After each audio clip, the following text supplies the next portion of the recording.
buenos días y bienvenidos a su programa Vale la Pena. En el día de hoy nos encontramos en la calle haciendo algo diferente. Nos encontramos específicamente en la intersección de la avenida San Vicente de Paúl con la carretera Mella y estamos acompañados con el ingeniero Joel Neco, quien es un especialista en movilidad urbana y transportación. ¿Qué buscamos con esto? Buscamos evaluar la situación del tránsito y de todo nuestro alrededor, incluyendo la parada del metro, y queremos hacer comentarios constructivos con el propósito, siempre de Vale la Pena, como es el de educar, concientizar, pero sobre todo invitar a toda la comunidad de la población a formar parte de la solución. Y la pregunta es, ingeniero, ¿cuáles son nuestras expectativas en el día de hoy? ¿Qué esperamos? ¿Esperamos transeúntes educados? ¿Esperamos transportistas que respeten las leyes de tránsito, que respeten los signos, las señales de tránsito? ¿Qué esperamos en el día de hoy? Nosotros en esencia vamos a ver lo que es nuestra cultura vial. Y nuestra cultura vial tiene componentes sociales, tiene componentes del modo de transporte, pero tiene componentes del diseño vial. Y nosotros vamos a encontrar aciertos y desaciertos, vamos a decir causas y consecuencias que tienen que ver no solamente con el ser humano, sino también con el entorno, porque un conductor se comporta no solamente por parámetros que son intrínsecos de él, pero también que tiene que ver mucho en cómo nosotros le diseñamos la vía, cómo es la vía, pero también cómo son los modos de transporte y el tema de la regulación, ordenamiento, el régimen de consecuencias. Es como toda una mezcla y es a lo que nosotros le llamamos nuestra cultura vial. O sea, a una vía mejor diseñada, mejor señalizada, con agentes que hagan cumplir la ley, personas que desde su hogar son educados para que vean que el cumplimiento sin ganancia de dinero es algo que te tiene que sumar como ser humano. Cuando tú haces esa mezcla, además de un sistema de transporte ordenado, eficiente, cuando tú lo juntas, tú vas a tener un Japón. Y la gente dice, lo que pasa es que Japón no lleva años. No, señores, Japón, después de las bombas de Hiroshima, tomaron una decisión social de ordenarse. Entonces, cuando tú ves todo eso, te va a dar al qué? Una cultura vial de mayor nivel, que a veces pone hasta en vergüenza a los otros países, pero si tú te das cuenta, son pequeñas cosas que hacen que sea totalmente ordenado. Tú vas a ver vías totalmente señalizadas, tú vas a ver transporte público, metro, buses, microbuses, todo ordenado, pero también la gente tiene en su, vamos a decir, su educación desde el hogar, que cumplir las normas, es decir, lo voy a poner al revés, el no cumplirlas es una vergüenza familiar. Sabe formar parte de la sociedad. Aquí en República Dominicana yo siempre he dicho y lamento que la cultura del oportunismo ha ido creciendo. Es decir, tú y yo estamos en la fila, 20 gente más, pero entonces viene uno, se cuela adelante, pero seguimos siendo mayoría lo que lo estamos haciendo bien. Pero ¿qué pasa?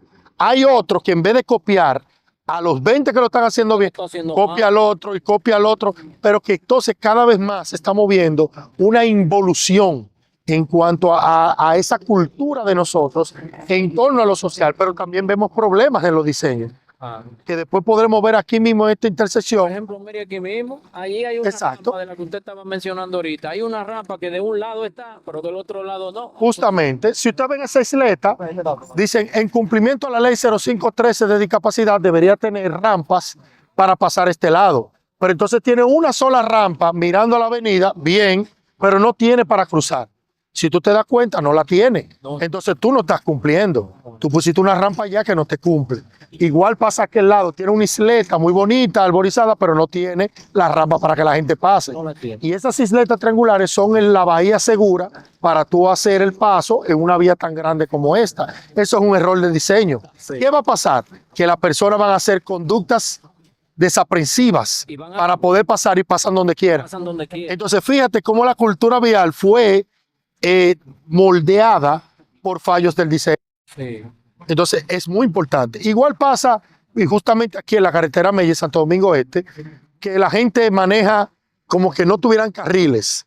Pero cuando tú ves la vía, no está señalizada. Sí. Entonces, ¿cómo tú le dices al conductor, este es tu carril y tú te estás metiendo en el otro? Tú tienes que señalizarle. Entonces, fíjate cómo la infraestructura, el diseño, cómo lo hacemos y cómo lo señalizamos y cómo lo ordenamos, afecta a la conducta. Claro que sí. Entonces tenemos aquí, si tú ves, por ejemplo, la falta de ordenamiento aquí en paradas, tú ves una cantidad de autobuses de la misma ruta que te hacen una fila y te hacen un tapón.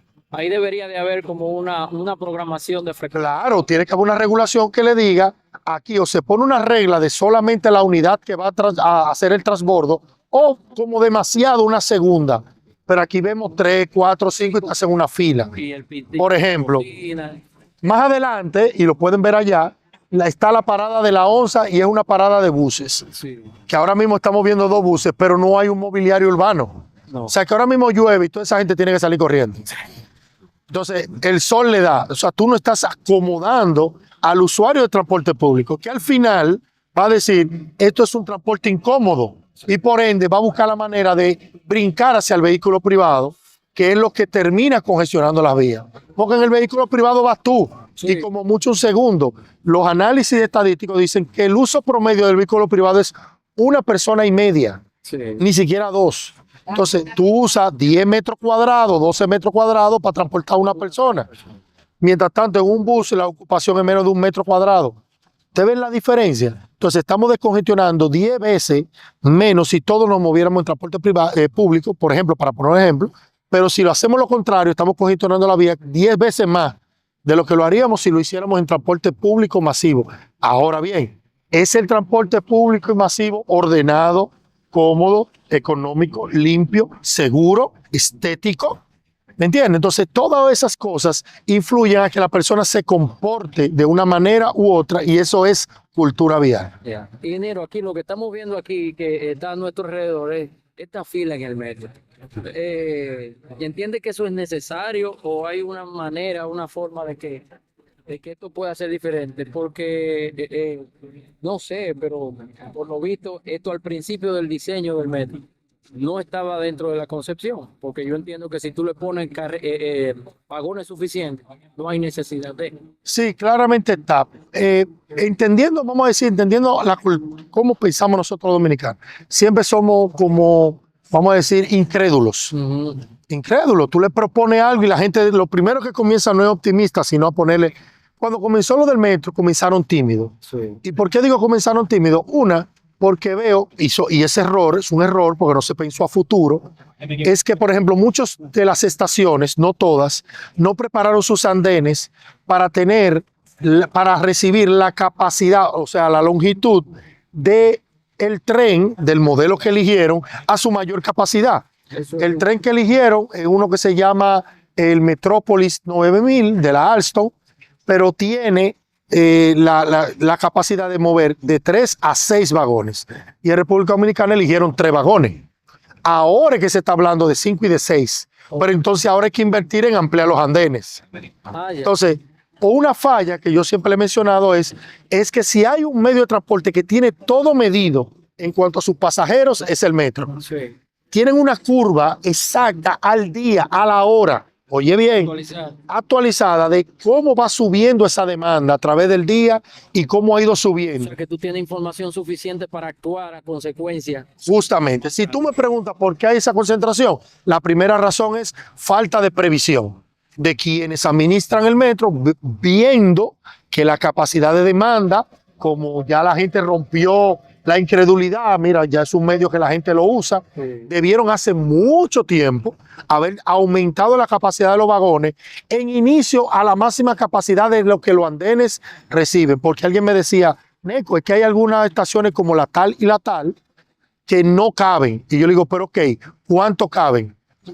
Bueno, hay algunas que caben 4 y 5, pues debieron de estar de 4 y de 5 hace mucho tiempo. Claro. Tan simple como eso. Entonces tú no tuvieras este aglomeramiento en esta altura de juego, porque tú o lo resuelves con más vagones o lo resuelves con más trenes. Y eso no solamente eso te afecta a uno de los puntos que usted menciona mucho, que es la eficiencia. O sea, un sistema de transporte tiene que ser seguro, confortable, pero también eficiente. Una persona para venir a hacer esta fila tiene que venir incluso hasta 1 hora antes. Entonces, levantarse súper hiper temprano para poder llegar a tiempo y poder colarse en el metro. Bueno, date cuenta, y aquí se puede ver algo grandioso del transporte, para que lo entiendan. Hace 20 minutos no teníamos todo esto, Sí. pero la administración del Sistema Integrado de Transporte, a través del OPRE, tiene esta data.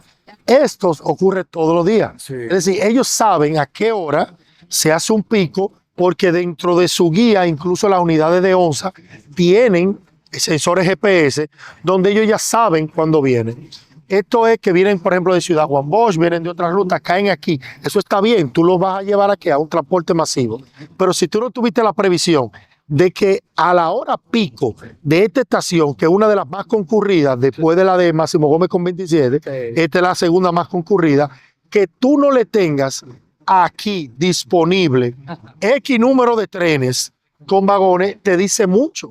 Pero si tú te das cuenta, independiente de la cantidad, tú puedes ver una fluidez. Ese flujo que tú ves que se están caminando, significa que hay un tren que está haciendo transbordo. Sí. Si tú tuvieras otras unidades aquí, que debería de estar, porque justamente cerca de aquí está el andén de retorno, pero ya a la hora de la mañana, en esos puntos claves del sistema, tú deberías tener suficientes trenes ahí en espera, en el andén de espera, para que todos, a la hora de tomarlo, que comience a hora pico, arranquen lleno y todo esto fluye. Es una buena pregunta, ingeniero. ¿Hay suficientes vagones para hacer esa? Bueno, lo que pasa, sí, porque tú lo que haces es que tú analizas el comportamiento de la hora. O sea, tú tienes que tener trenes rodando. Siempre es un sistema cíclico. Tienes que tener trenes rodando. Ahora bien, hay un momento del día donde hay puntos donde tu estrategia de demanda te dice, comenzando el día en este punto, en aquella estación, yo tengo que tener doble o triple unidades ahí en espera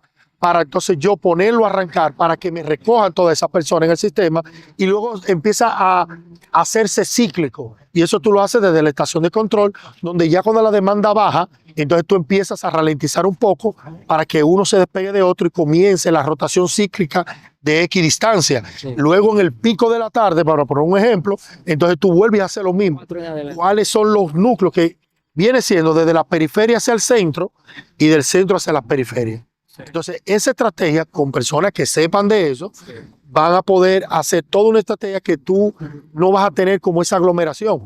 Por eso quise hacer el resaltamiento. Por ejemplo, hace 2 minutos estuvimos hablando de la fluidez. Ahora quiero que hagan un paneo y miren cómo ha ido fluyendo. Sí. Eso me dice a mí que había otra unidad cercana. Okay. Porque está fluyendo. O sea, que haya muchas personas es un tema, pero que fluya es otro. Ahora, ¿qué yo les recomendaría en esta estación? Ajá. Señores, mobiliario urbano. Si ustedes saben que esa es la fila, por ejemplo, aquí la gente naturalmente ha hecho la fila, de manera natural, pero no hay una señalización de la fila. Okay. Si ustedes se dan cuenta, no te dice, aunque aquí había unas rayas, que se ve que ya se fueron. Debieron de tener el qué, una señalización, pero más allá de la señalización, un mobiliario. Claro. ¿Para qué? Para que aquí se pueda esperar sin sol. ¿Y si llueve? Si llueve, que se puedan cobijar, no lo tiene. O sea, esta es una estación que debería tener en ese trayecto, okay, que le están pidiendo a las personas que hagan la fila, en ese trayecto tener un mobiliario que los cubra. Okay. Y eso es, yo siempre he dicho, paja de coco para lo que aquí se gasta en el Estado. Paja de coco. Bueno, señores, como podemos ver, aquí no solamente estamos hablando y abordando los problemas o toda la situación que vemos aquí, sino que aportamos solución, que es de lo que se trata. Otro punto también que vemos aquí en esta intersección, ya saliendo un poquito de lo que es el metro, es ver cómo la actitud, tenemos una mala percepción de los motoristas, motoconchos, pero si vemos el comportamiento, pareciera como que para ellos no se aplica la ley. No hay ley, no hay norma. Si los que se paran siempre se paran mucho después de la línea de pare. Muchos se pasan en rojo. ¿Cuáles serían las posibles soluciones o qué? ¿Cuáles serían los mecanismos? Muy fácil. Para hacer que ellos formen parte de la solución? Mira, muy fácil. Comienza con el tema de la educación. Lo primero es tú volver a ser permanente diciéndole, es hasta aquí, porque yo he encontrado gente e incluso, y saludo al influencer que está haciendo un gran trabajo tratando de educar, hasta él, obvia cosa, porque él, si está detrás de la línea de cebra, ya él le dice que está bien. Sí. Pero si tú te vas al reglamento, dice que es detrás de la línea de pares. Ajá. Entonces eso te dice a ti que falta algo de educación, porque hasta él, que está tratando de hacer lo correcto, Lo hace muy entiende. bien, ¿eh? Sí, sí, claro, y ha tenido efecto. Yo lo he dicho muchas veces, que eso hay que promoverlo, pero si tú te das cuenta, no tiene realmente una, le falta. Entonces eso quiere decir que falta educación. Lo segundo es una estrategia de señalización o espacio vial, Okay. que en muchos países se usó lo que se llama la zona de adelantamiento de ciclistas, que se extendió a los motociclistas, que es un espacio que tú le dejas, porque siempre el motociclista se quiere adelantar hacia el frente. Entonces, cuando tú llegas a la intersección, tú lo que haces es que entre la línea de pares y la línea de peatonal, tú creas un espacio Okay. que sea para que todos los motociclistas se adelanten y estén delante. Ya. Ahora bien, viene el tercero, el régimen de consecuencias. Cualquier ser humano, que eso es natural, que sienta que no hay un régimen de consecuencias que se aplique, no es que no hay ley, las leyes están ahí, aunque tienen que reforzarse, y me disculpan mis amigos motociclistas, que así como defiendo el modo de transporte, porque es eficiente, el modo, no la conducta de ustedes, que esa es la persona que maneja el modo de transporte, y es que hay que tener un régimen de consecuencia fuerte. Siempre por populismo le bajan el monto de la multa. No puede ser, y lo repito, que irse en rojo sea menos de 1.700 pesos. Cuando irse el rojo es la maniobra más peligrosa y la que provoca más muerte dentro del casco urbano, luego de la velocidad, cuando la gente se ve en rojo y choca con otro. Eso lo vemos a cada rato. Por aquí, saliendo del semáforo que se pone verde, usted ve que hay algunos motoristas que incluso arrancan con una goma. Bueno, ayer mismo andaba con una persona y lo que hicieron fue que pasaron y estaba en franco rojo para ellos. Eso fue la 27 con Francisco Enrique Carvajal subiendo, y ellos pasaron franco, que yo dije, mira, si uno no lo mira, se lleva tres motociclistas. Pero ahora bien, ¿qué le sucede a ellos? Yo diría, alguien me dice que son difíciles de atrapar, yo le pongo la otra multa, que sería el agravante. Irse en rojo, lo que dice el salario mínimo, pues el salario mínimo ya es más alto. Sí. Y es lo que dice la ley. Lo que pasa es que le hacen un reglamento, una resolución chanceadora, y le bajan el monto los políticos, y siempre lo he dicho, soy coherente, esto es para todo el mundo. Hay que arreciar el monto de la multa. A la gente no le gusta que se lo digan, pero hay que decirlo, porque ustedes mismos dicen, en Estados Unidos se cumple porque la multa es un tablazo. Sí. Pues entonces, aquí hay que comenzar ahí. Ahora, el agravante, que sería, si el motociclista o cualquiera, porque no quiero decir motociclista, sino si cualquiera que se vaya en rojo emprende la huida, se debe de convertir en un agravante del doble o el triple de la multa. Claro que sí. Cuando aquí no lo tiene. No. Si usted revisa la ley y el reglamento de aplicación, que espero que no está para vista pública, que no se ha aprobado, el más principal de todo, la aplicación del régimen sancionador, no lo tiene. Y debería de tener el agravante de que si usted se va, ahí mismo automáticamente, eso independiente de lo penal, es lo civil, es lo administrativo, que sea el doble o el triple de la multa. Sería algo diferente. Porque ahí ya tú lo vas a pensar dos veces antes de escaparte. Porque entonces ahí ya no solamente la multa, sino 3 veces más la multa, que si tú la pones alta de inicio, ya tú sabes, va a tener que entregar el motor. Sí. Entonces hay que comenzar por ahí. Y que nadie me diga, no, porque quieren ordenar esto y no quieren ordenar lo otro. Mira, esto es una problemática. Sí. Problemática significa que son muchos problemas juntos. Entonces, uno de los problemas es ese. Claro. Y hay que arreciarlo. Así como dijimos ahorita, el tema de la señalización, que por ejemplo tú pudieras ver, si tú miras aquí, Sí. no hay una...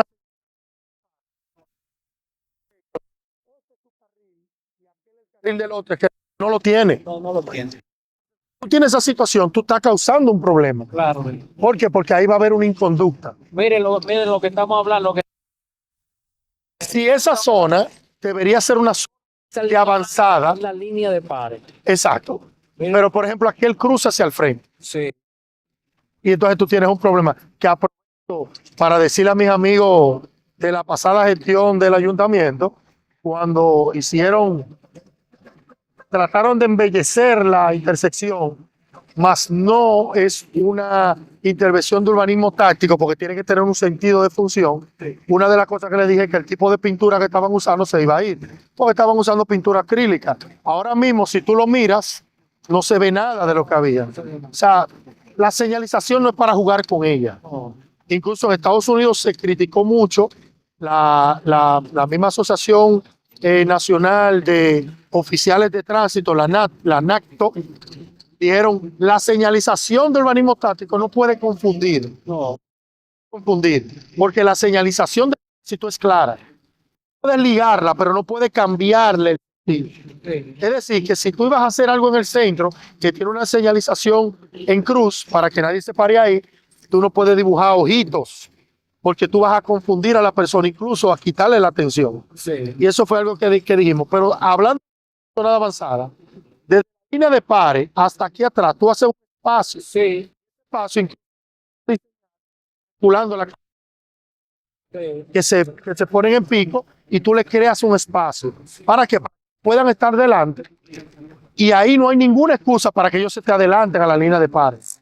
Ingeniero, miren, volvemos al punto de ahorita, exactamente lo que usted dice.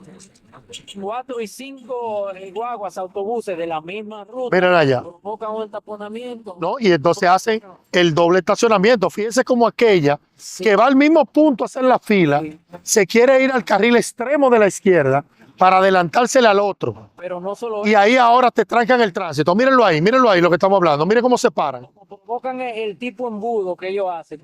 Le roban casi la mitad del tiempo a otro. Bueno, otro lo vimos ahorita mientras estamos grabando. Todo el mundo quedó parado porque ellos se paran allá adelante. Y mira allá. Porque si tú lo ves, lo que sucede, y eso es diariamente y casi a toda hora, y ese es el grito de Santo Domingo Este en este punto, que quién va a ordenar eso, y eso hay que ser férreo con una política de ordenamiento de las paradas, incluso decirle, es en la parada allá adelante que tienen que recoger a la persona, no es ni siquiera aquí adelante, que hasta hay un letrero que dice no estaciones. Y ellos se paran a hacer transbordo y ahí habían agentes de DGC. No hay consecuencias. Nosotros estábamos al lado de ellos. Sí. Y se supone que ahí debieron ellos decirle, no, adelántese a donde está la parada, que es donde usted tiene que dejar a la persona. Y hay un tema aquí de diseño, que lo comentábamos hace días y lo comentamos ahora fuera del aire, pero ahora lo vamos a comentar aquí. Quisiéramos que hay un problema también de un estrechamiento de la vía. Sí. ¿Producto de qué? De un mal diseño que no optó por mover esas torres. Sí, esas torres. Si tú puedes ver las torres, esa torre debió de estar, porque estaba antes de esta modificación, pero debió de ser movida o un poco más a la izquierda, o como yo entiendo que debe de ser, es moverla hacia la acera.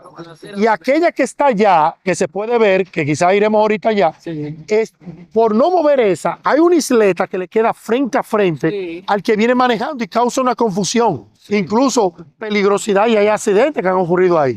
Porque tú no sabes a dónde va, porque tú te encuentras de frente con una isleta que no se modificó por no mover una torre. Exacto. Pero el que lo ve en la alineación puede darse cuenta que si se hubiesen movido a la acera, ellos se hubiesen reconectado. O sea, estamos diciendo, o sea, lo que usted dice, yo entiendo, para hacer un buen diseño urbano, que sea una ciudad moderna, todas las entidades deben converger para que el diseño sea bien visto, no solo por la alcaldía, sino por la MOPC y por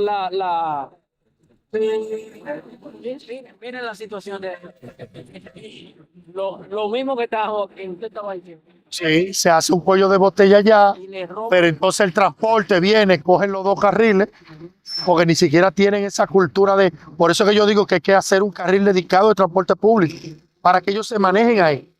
Si tú no lo pones a ellos a que se manejen en un carril que tiene ese uso primordial, nosotros vamos a tener un problema. Mira aquí la conducta de los motociclistas. Hasta los militares. Todos están, por ejemplo, por delante de la línea de pares, que es esta, pero todos están adelantados a la misma. Entonces, hay una situación aquí que, por ejemplo, te dice a ti que no, esta intersección tiene un problema de diseño también en general. Otra pregunta importante. Quería puntualizar esto. Mira la rampa. ¿Hacia dónde va esa rampa? No, mira hacia allá. ¿A dónde cruza al frente? Mira, pónganlo allá. Mira aquí. Allá no hay rampa. Si yo fuera desde esta rampa y fuera a llegar allá, No que va. incluso no tiene el ancho correcto, No la- ¿a dónde va la persona con discapacidad? a ningún lado. Entonces ya tú entiendes que aquí hay un problema mayor, no solamente conductual, es de diseño y también de operación. Entonces es toda una mezcla, una bomba que hace que esta intersección, que debiera ser muy ordenada, y es si no es la que más, es la más concurrida a nivel de tránsito vehicular y de pasajeros en Santo Domingo Este, pero entonces la tenemos con todos estos problemas. Y ni hablar de las condiciones del asfalto. Como podemos ver ahí y como pudimos ver más adelante, también hay una condición que no debería ser. Hay que darle la principalía que merece esto. Ahora bien, viendo toda esta intersección y viendo tanta gente, tú me preguntabas, oh, ¿y por qué aquí no hay un puente peatonal? Sí. Aquí justamente caería excelente un puente peatonal como el que está en la 27 de febrero con Máximo Gómez, Que abarca los 4 que puntos. abarque los 4 puntos. Tú estarías de aquella acera hacia aquella de aquel banco, hacia Megacentro que tiene la mayor afluencia y hacia aquí que tenemos la estación Sí. del metro. Entonces tú no tuvieras tampoco ese traspaso de pasajeros y de peatones que se da mucho, por ejemplo, en esta zona. No, y no solo La gente cruza, sino em, algo importante que la gente, muchos entienden que hay que educar al transportista, pero la educación no, y al peatón a también. todo el peatón. Claro. Aquí el peatón pasa por donde quiera, claro, no tiene la Bueno, si ustedes se dan cuenta, donde debe con una acera alta. Sí. Incluso esa acera es muy alta para el paso de una persona. Ellos son jóvenes, Sí. pero hay que pensar en la persona de movilidad reducida. Las ciudades supuestamente se diseñan para el más desfavorable, ¿verdad? Eso es lo que dice hasta la ley, Sin que barreras. ya ni siquiera es supuesto. Sí. Para eso está el reglamento 007 y para eso está la ley 0513 y los manuales y guías de discapacidad y de accesibilidad que te dicen que tú deberías tener una rampa que cruzara hacia aquel lado, Mantenga- que fuera llana, bien señalizada, para que las personas pudieran pasar de aquí hacia el centro, la isleta del centro, que sería la Bahía Segura, y luego hacia el otro lado. Pero tú no lo tienes. Tú tienes contenes altísimos de casi 40 centímetros, Sí. lo cual las personas tienen que subir el pie, Sí. pero una señora de 80 años, No. ¿cómo tú le vas a pedir que suba el pie? Como una persona con un yeso o que le falta una pierna, lo va a subir y ni hablar la silla de ruedas. Entonces aquí nos estamos quemando a nivel legal. Sí. En otros países la ciudad pudiera ser demandada. Ingeniero, otra pregunta antes de que se me olvide. Los entes fiscalizadores que están llamados a poner el orden en el tránsito, ¿están capacitados? Muestran, Mira, manejan las leyes, ¿cómo la aplican? entiendo que deben estar capacitados porque antes de salir a la calle deben estar capacitados. Eso es algo lógico. Ahora bien, vamos a ser humanamente justos. Sí. Vamos a suponer que hasta un abogado tiene que consultar la ley. Es decir, que hasta que aún tú seas un jurisconsulto, como ellos se llaman, Sí. tú también tienes que leer. Eso es válido. Ahora bien, las leyes de tránsito son menos. Es decir, que deberían de tenerla muy, pero muy pendiente. Pero ¿qué yo noto? Hay una dejadez, hay una falta de enfoque, porque ellos no solamente son fiscalizadores, ellos también están para ordenar. Sí. La meta no tiene que ser todo el tiempo fiscalizar. O sea, la gente ve a un DGC como si fuera un inspector de impuesto interno. Sí. Es decir, este hombre lo que quiere es ponerme una multa. Sí. Entonces, la gente tiene que visualizar a la gente y eso va a ser con su acción, función. Y me ha tocado que, por ejemplo, te dicen, por favor, mire, póngase el cinturón. No necesariamente, venga, vamos a poner una multa porque usted no tiene un cinturón. O sea, eso te dice a ti, tú dices, wow, porque lo que debe de querer es tu seguridad. Claro. No está dándote con un chucho. Por favor, por ejemplo, el mismo influencer, el chino, y vaya a la payola, es que él dice, hey, por favor, échate para atrás. Sí. Él anda con un garrote, pero si tú te das cuenta, la acción no es darle garrotazo a la gente, es decirle, manito, por favor, atrás. Y lo hace de una forma muy natural. Si esa fuera el enfoque, y tú dirás, Joel, es que aquí hay muchos perros, sí, pero el enfoque, la dulzura es diferente. Sí, sí. Ahora, si yo te digo echar para atrás y tú no lo sigues, Hablando a cualquiera. ya cualquiera, ya ahí tú me estás diciendo que te fiscalicen. Sí. Pero si yo te digo, mira, por favor, eso no, la gente puede corregir ciertas cosas. Ahora, yo sí he visto mucha gente de DGC que lamentablemente lo ponen erradamente, ya eso está estudiado y medido hasta por Intran, que poner un agente de DGC a controlar el tránsito te provoca más encaponamiento que el sistema. Ahora mismo, por ejemplo, lo está controlando un agente, Sí. pero no se supone que hay ingenieros de tránsito en Intran que analizan el comportamiento de la hora Sí. y que para eso se está haciendo un diseño de tiempos que se tiene que estar ajustando ahora mismo a esta realidad. Tú no necesitas mandar un agente. No. Entonces ahí es que yo veo esa... Por eso tú estás pidiendo un agente para que fiscalice o concientice. No haga esto, no haga lo otro, por favor. Mantengamos el orden. Claro, mira, por ejemplo, esta es una intersección que es tan concurrida que difícilmente tú encuentres que las vías se desahoguen al 100%. Sí. ¿Qué va a pasar ahí? Que la gente le va a dar paso a un lado, acumulando a los demás, hasta que él no vea ninguno viniendo. Sí, así es. Pero cuando diseñas, tú te das cuenta que en el diseño de tránsito, tú lo que haces es diseñar una proporcionalidad del tiempo Exacto. para los flujos que vienen de cada uno. Pero es una proporción que es como cuando tú tienes 4 filas y tú la avanzas. Personas mayores de 65, vengan, frenen ahí. Ahora vengan embarazadas, frenen aquí. Vengan mujeres, frenen aquí. Vengan hombres, frenen aquí. En esa proporción y de prevalencia es que tú le vas dando paso. ¿Qué pasa? Ella no lo va a saber. Mire cómo todavía le sigue dando paso a una vía que ella debió de haberla detenido. Sí. ¿Por qué? Porque ella no puede esperar que no haya nadie. Mire cómo le sigue dando paso. Sí. Y me disculpa, no le vayan a hacer daño a la joven, pero ella es humana. Sí. Ella no sabe, porque ahí sí yo digo que hay que educarla, es que el paso en un semáforo no es hasta que se vacíe, es bajo una proporción. ¿Qué va a pasar? Que en esta vía, por ejemplo, norte a sur, tiene que haber un tapón. Míralo allá donde se ve el tapón. Sí. Más allá de la próxima intersección, Sí. la cola de vehículos no puede llegar a esa porque te va a hacer un tapón en la otra. Eso es. Eso ocasionó ella en su buena fe, pero en su debilidad y límite humano. Claro. Pero alguien debió de decirle a ella, no tiene que ser cuando todo se vacíe. Sí. Ojalá se vacíe, porque si se vació, tú frenes y le das paso. Claro. Pero en una vía como esta, igual pasa Máximo Gómez con 27, Máximo Gómez con Kennedy. Tú no puedes tener una gente pisada, dándole paso a una hasta que se vacíe, porque son vías que siempre van a tener vehículos. Sí. Entonces, Por ende, tú tienes que hacer una proporción que para eso se diseña el semáforo. Y vamos a suponer que el semáforo se dañe. A esa gente que tú mandas a ese semáforo, tú tienes que decirle, tú sabes que la proporción que va ahí es 60 segundos norte-sur. Después tú vas a pasar 20 segundos oeste-este. Pero entonces, como es la hora de la mañana, tú me le das 45 este a oeste. Y luego tú, quizás menos, 30 o 40. Que la gente en su mente, incluso hasta con un cronómetro, puede hacerlo para que él tenga los tiempos, sí. para que él no pase por encima de lo que es el análisis del tráfico, que ya se analizó para acá, porque no hay manera de que el agente sepa qué tiempo se diseñó aquí. ¿Ella qué hace? Como a mí nadie me lo dijo, que es una crítica a Intran, a mis amigos de Intran, que tienen que, antes de enviar un agente a un sitio, decirle cómo era la proporción para la hora que tú le estás mandando. Porque entiendo que la única razón para enviarlo son casos de emergencia nacional, Sí. casos de paso de figuras diplomáticas, donde tú haces una parada rápida y después tú te quitas. Y también el tema de que se dañe el sistema. Vamos a suponer, se fue la energía, hay que enviar un agente rápido, tú lo envías, pero tú le dices lo que había ahí Sí.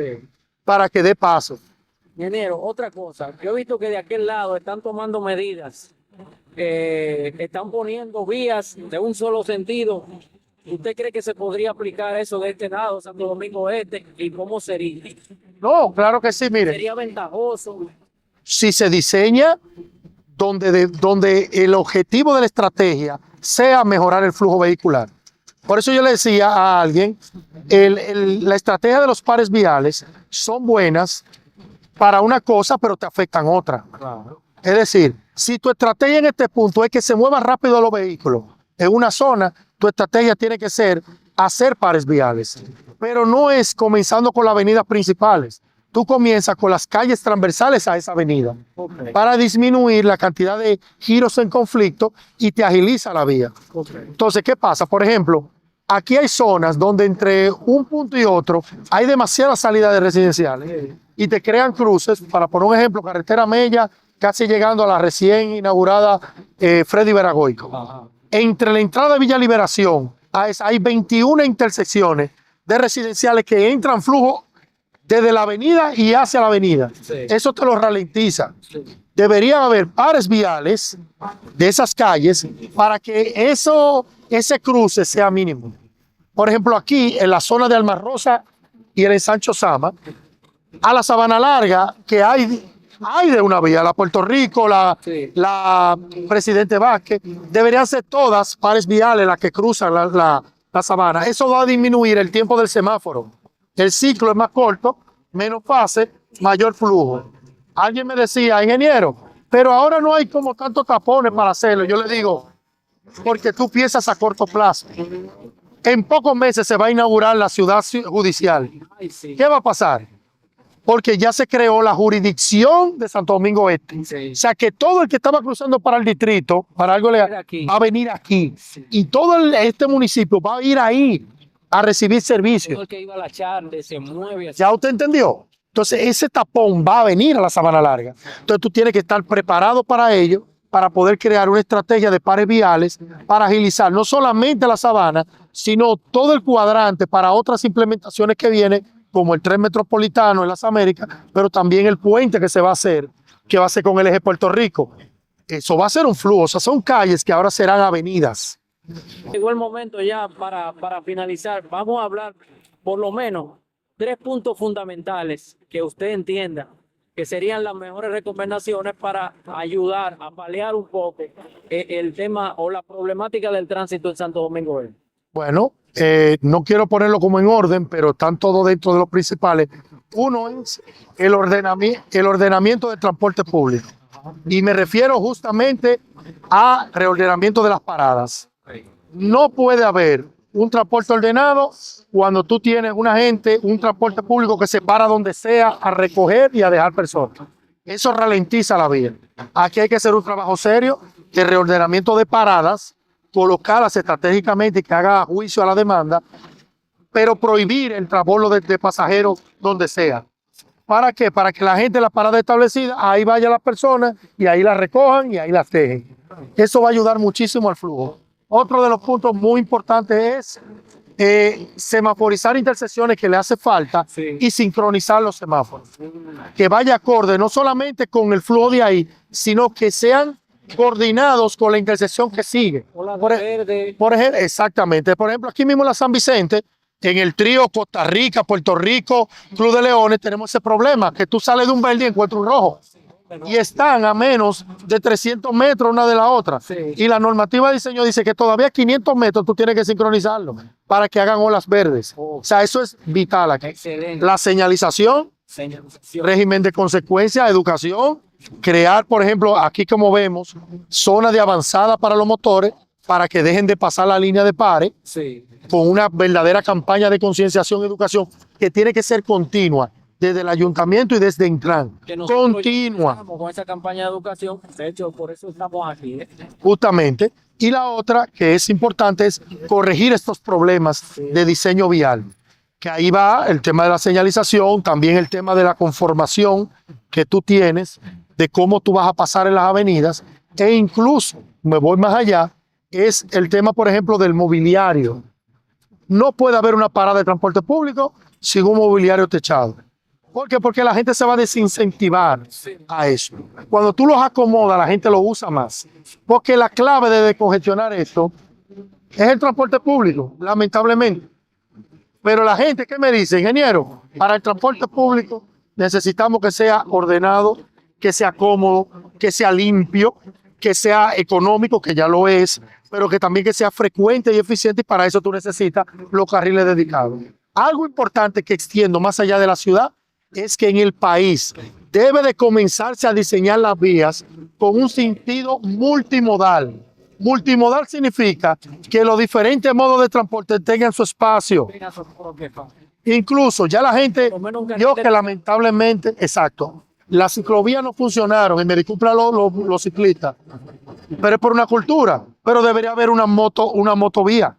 Y así nosotros nos quitamos todos esos motores que se meten dentro de, ¿verdad?, de los carriles, rompiendo retrovisores, Sí. e incluso hasta por seguridad nos conviene, Sí. porque así no hay gente que atraque, tener su carril, que tenga el transporte público su carril dedicado y el vehículo privado también tener sus carriles. Eso se llama diseño multimodal, pero sobre todo el peatón, que es el más afectado de todos.